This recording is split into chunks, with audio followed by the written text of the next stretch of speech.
Եվ ի ուրախություն մեր ժողովրդի եւ Հայաստանի քաղաքացիների Գյումրիում այդ կամային կենտրոնը մի քանի ընդդիմադիրներով ստեղծվեց, փաստը որ ստեղծվել է։ Այսօր իրանցից, ինչպես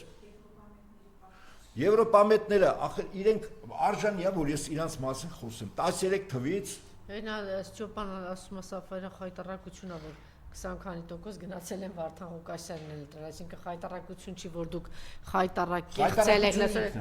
Տեղով Ստեփա, Սաֆարյանը ինքը տեղով խայտարակություն է, ամոթ է։ Այդպես։ Հիմա այդ Եվրոպամետները, լավ Եվրոպամետը ինչ է մտածում։ Ուրեմն ասեմ դες, գյումրեցիների ճնշող մեծամասնությունը ցավոք այսօր չեն ապրում Գյումրիում։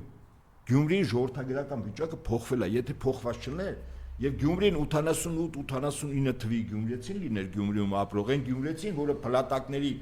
տակ իր հարազատն էր, բայց Գարբաչովը որ գնում էր Արցախի հարցեր, Ղարաբաղի հարցեր բարձրացնում։ Այդ գյումրեցիների մի մասն է մնացել, հաշվի չգիտեմ քանի տոկոսը։ Շրջաններից եկել են, դրանք այդ բնիկ գյումրեցիներ չեն, որոնք արժանապատիվ են, որոնք պատվախնդիր են, որոնք ավանդույթներով են շարժում, որոնք կարեկից են, որոնք կռվող են, առաջին ջոկատները ի դեպ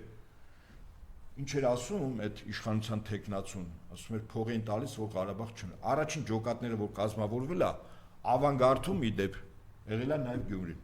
Ինչ գիտեն սրանք։ Այն ժամանակ կամավորները առաջին շարքերում գյումրեցին ա եղել կանգնած։ Ինչ որտեղ վիրավորական է այն մարդկանց համար, որոնք գնացել են փողը, ասում են գոնե Արցախից եկածների ճակատագիրը իրանց համար տեսանելի չեն։ Այդ մարդիկ ճիշտ է չեն արտահայտում, մեծագույն ողբ են ապրում։ Ամուսինների, զավակների, ծնողների գերեզմանները մնացած այնտեղ։